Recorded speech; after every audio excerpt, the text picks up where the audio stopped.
सहनाववतु सहनौ भुनक्तु सह वीर्यं करवावहै तेजस्विनावधीतमस्तु मा विद्विषावहै। ओम शांति शांति शांति। वैदिक जीवन पद्धति की इस कक्षा में आप सभी श्रोताओं का, दर्शकों का हृदय की गहराइयों से बहुत बहुत स्वागत है, अभिनंदन है, वंदन है।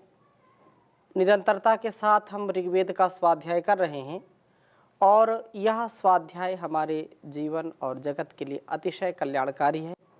हम इस कल्याणी वेदवाणी का नित्य निरंतरता के साथ स्वाध्याय करें तो यह स्वाध्याय हमको दुरितों से, दुर्गुणों से बचाता है। हमारे जीवन में जो भक्ति, हमारे जीवन में जो उपासना और प्रभु के प्रति जो श्रद्धा निष्ठा का भाव है, उससे हमारे संपूर्ण दुर्गुणों का शमन होता है। हम प्रभु की भक्ति के द्वारा अपने जीवन की शक्ति का आधान करें, अपने शक्तियों को पाकर के हम अपने जीवन को महान करें और जब शक्ति हमको मिलेगी तो निसंदेह इस शक्ति से हमको मुक्ति मिलेगी। मुक्ति के लिए हमारा हृदय पवित्र हो, उत्तम मन वाले हम बने, क्योंकि उत्तम गुण कर्म स्वभाव उत्तम मन से ही हमको प्राप्त होते हैं। बहुत ही सुंदर चर्चा है। ऋग्वेद के 7वें मंडल के प्रथम सूक्त के 9वें मंत्र का स्वाध्याय आज हम करेंगे। प्रथम वेद मंत्र मैं लिखता हूँ, फिर चर्चा करूँगा आगे। वि ये ते अग्ने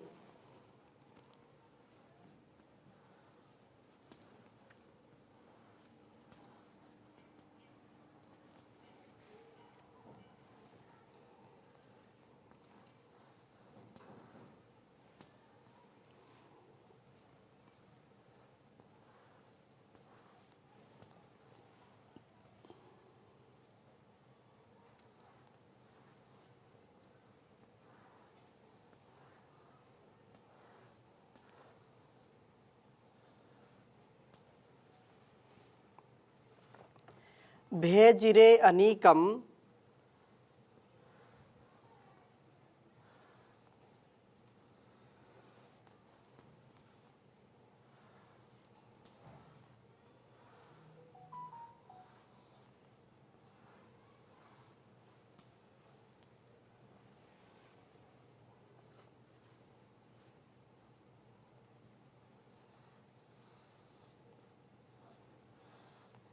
अनीकम।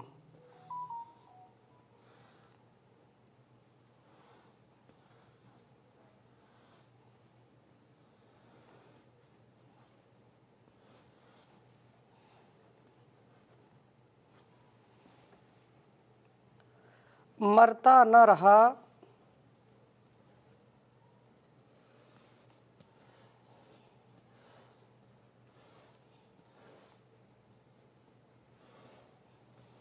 मरता न रहा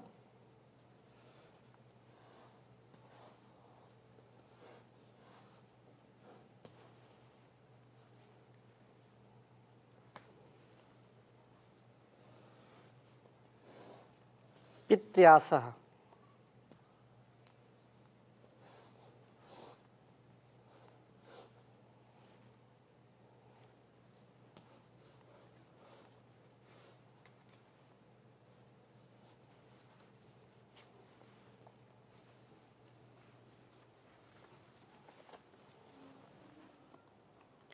पित्र्यासः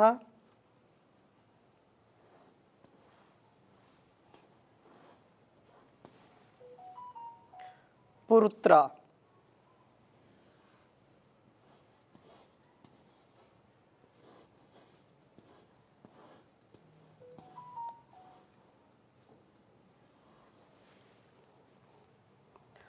उतो न एभिः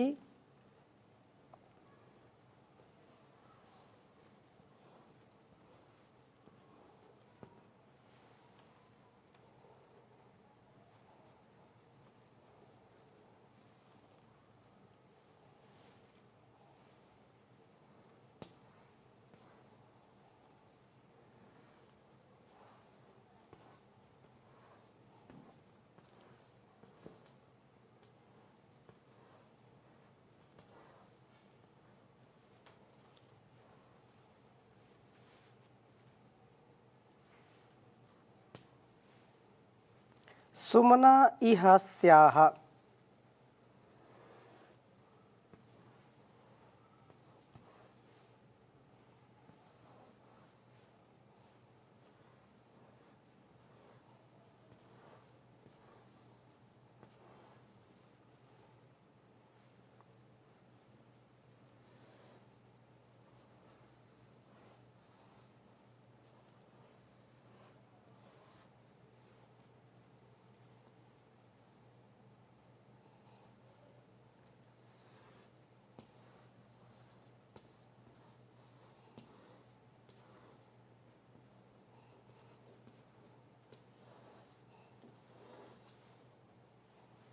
ऋग्वेद के 7वें मंडल के प्रथम सूक्त का यह 9वां मंत्र है।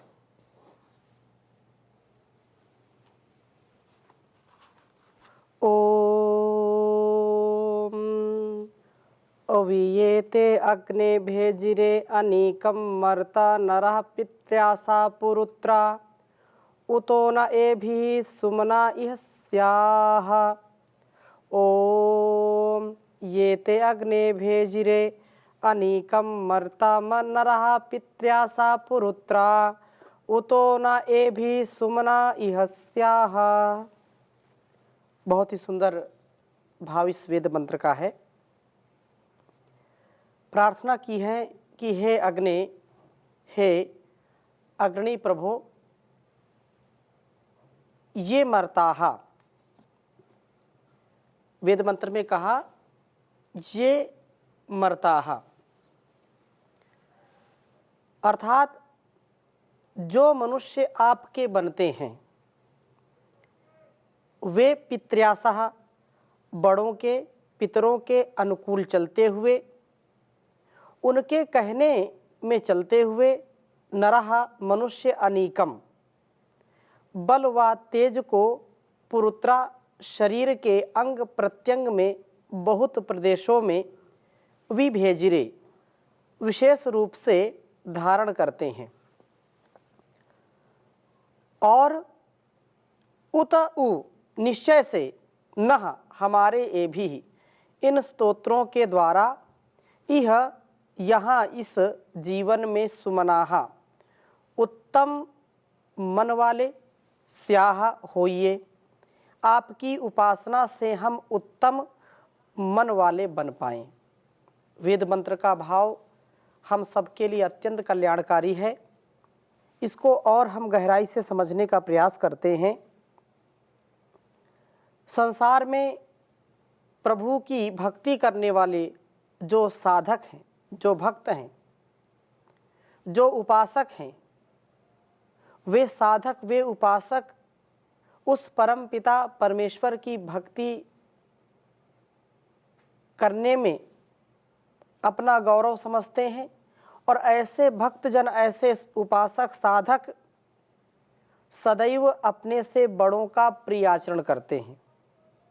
अपने से जो बड़े हैं, माता पिता, गुरु, आचार्य, बंधु बांधव, मित्र, या कोई आयु में बड़ा है, ज्ञान में बड़ा है, तो वे कभी उसका असम्मान नहीं करते हैं। वे सदा सर्वदा उसका गुणगान करते हैं, उसका सम्मान करते हैं, उसका यशोगान करते हैं। और वे कभी भी अपनी वंश परंपरा को कलंकित नहीं करते, सदा पितरों के अनुकूल चलते हैं। जिनको यह ज्ञान है कि यह जीवन और यह जगत उस परमात्मा के द्वारा दिया है। और माता पिता हमारे पितर वो हमारे आदर्श हैं, उनसे ही हमारा यह जीवन है। उनका अपमान करना, उनके प्रतिकूल आचरण करना, उनकी आज्ञा के विपरीत कार्य करना, यह मर्यादा के अनुकूल नहीं होगा, यह अनुशासन के अनुकूल नहीं होगा। इसलिए वे अपने बड़ों का सदा सम्मान करते हुए महाजनो येन गता स पंथा, उस पथ के वो पथिक होते हैं जिस पथ में हमारे ऋषि मुनि, हमारे महापुरुष जो ज्ञान विज्ञान से युक्त थे, जो धीर गंभीर विद्वान थे, और उसी जीवन को यह साधक जीता हुआ बल व तेज को धारण करता है।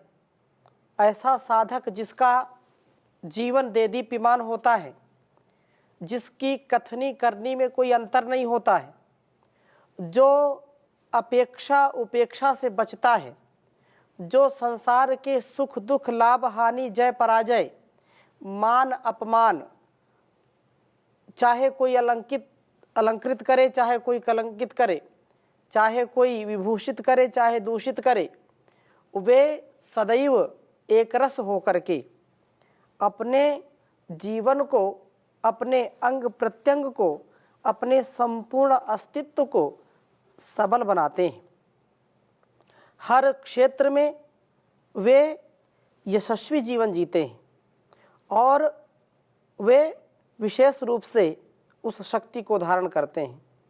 इसलिए हे परमपिता परमेश्वर, हे प्रभो, हे अग्नि, हे कल्याणकारी प्रभो, सबको प्रकाश देने वाले प्रभो, आप हमको इस रास्ते पर, इस पथ पर, इस मार्ग पर ले चलिए जिससे हमारा कहीं अहित ना हो, जिससे हमारे जीवन की सार्थकता बढ़े, हमारे जीवन की उपयोगिता हो, हम सच्चे योगी बने, सबके सहयोगी बने, उद्योगी बने और सबके लिए एक रस होकर के अपने गुण कर्म स्वभाव को पवित्र बनाने वाले बने। सदैव हमको उत्तम मन वाले बनाइए, हमारा मन दूषित ना हो, क्योंकि मन एव मनुष्याणाम कारणम बंध मोक्षयो हो। मनुष्य का मन उसके बंधन और उसके मोक्ष का कारण हुआ करता है। तो ये मन मनमानी ना करने पाए, यह मन शैतानी ना करने पाए, मेरा मन उत्तम हो, तन में मनः शिव संकल्प की जो भावना है वह भावना मेरे अंदर जागृत रहे, मेरे अंदर का वह देवत्व का भाव, वह ऋषित्व का भाव सदैव सफलता के लिए मुझको प्रेरित करने वाला हो। और आपकी उपासना से हम उत्तम उत्तमोत्तम उत्तरोत्तर दिव्यता भव्यता को प्राप्त करते जाएं। हमारा जो जीवन है वह अतिशय कल्याणकारी बन जाए।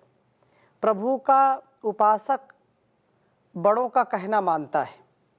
इस वेद मंत्र का जो भाव है उसको हम समझने का प्रयास करेंगे। जो भक्त है, जो सच्चा उपासक है, वह कभी भी अपने से बड़ों का अनादर नहीं करता, क्योंकि वह जानता है कि सब में उस परमात्मा का ही वास है और माता पिता गुरु उस परमात्मा के साक्षात विग्रह के रूप में, साक्षात ये उनके प्रतिरूप हैं। इनका कभी भी असम्मान मुझको नहीं करना है। और जो ज्ञान विज्ञान से भी, अपने अनुभवों से, अपने त्याग से, तप से इस संसार को तृप्त करते हैं, अभिषिक्त करते हैं, उनका भी कभी वह अपमान नहीं करता है। और बड़ों की शुश्रूषा करता हुआ यह तेजस्वी बनता है।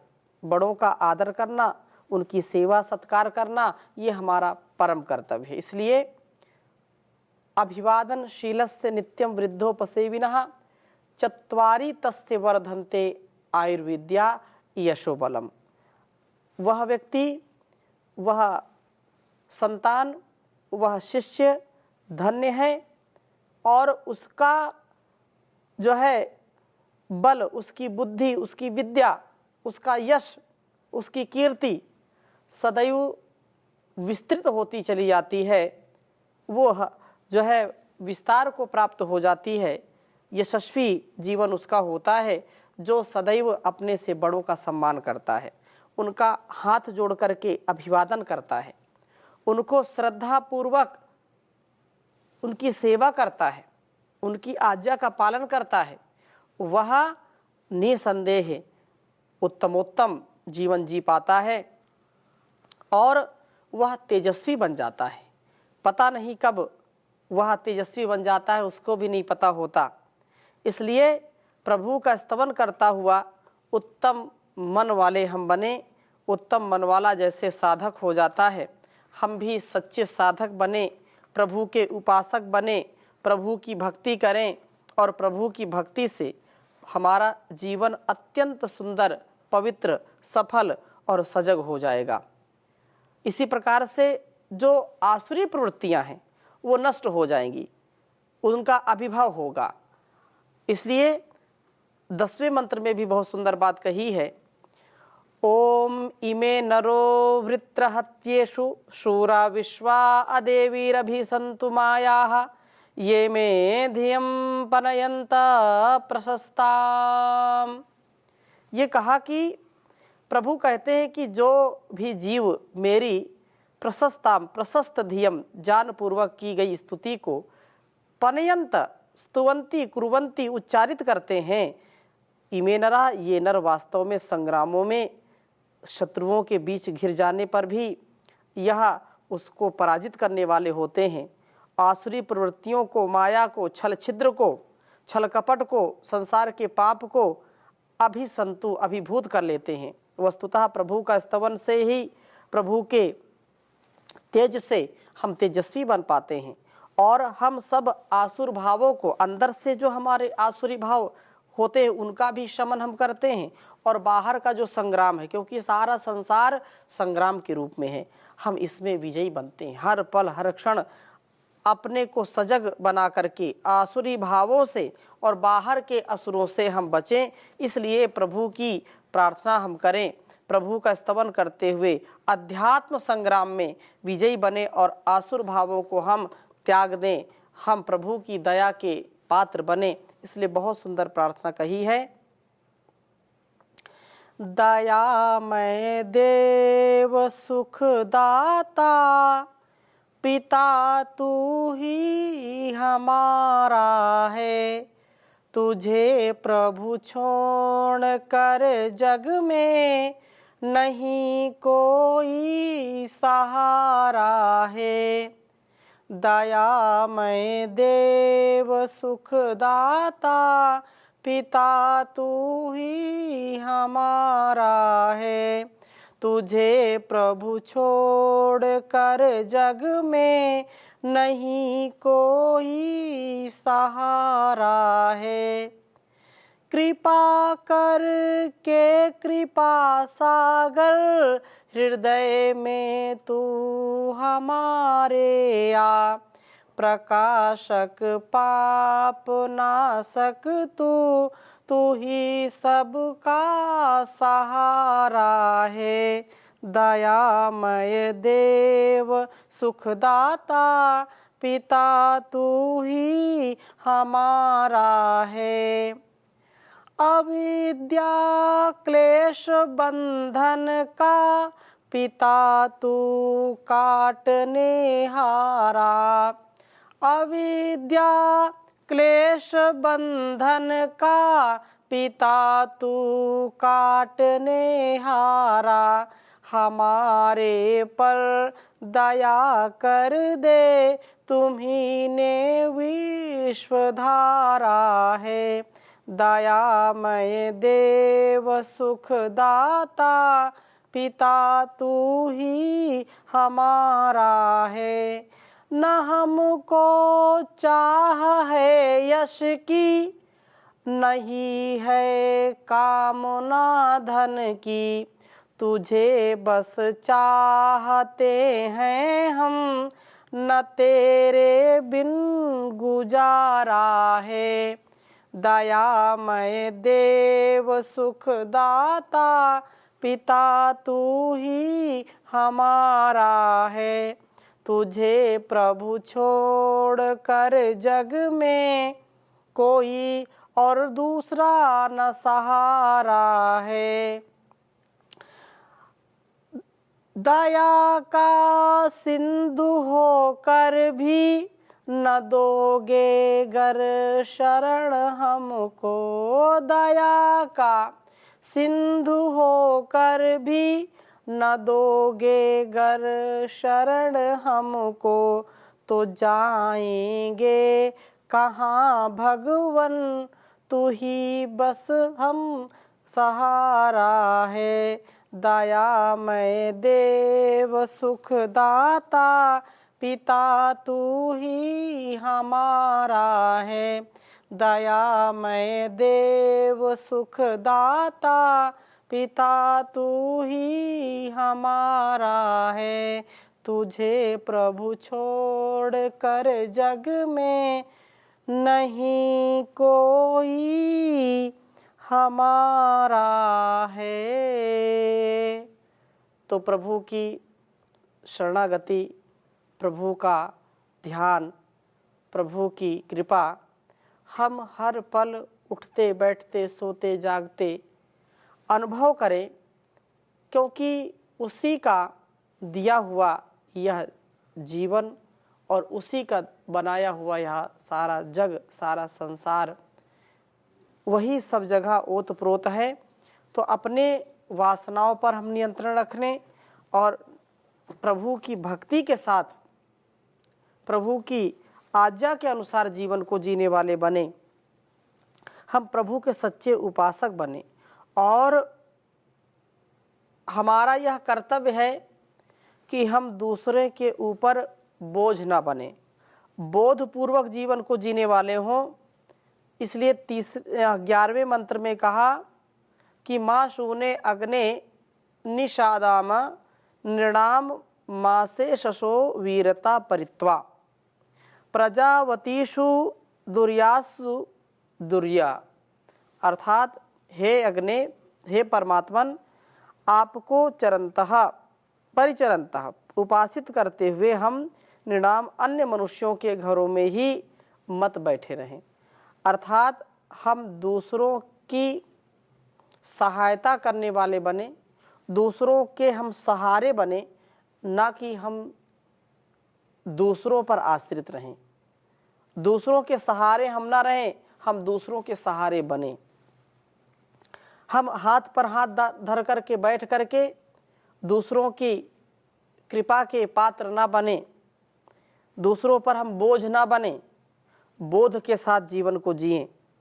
और घरों में अशेषतः पुत्र, घरों में दरिद्रता में व्याप्त घरों में हमारा निवास ना हो और हम अपने को भी संपन्न बनाएं, अपने भी संपन्न घरों में पुत्र रहित मां ना हो, अवीरता और अवीरता से युक्त ना हो।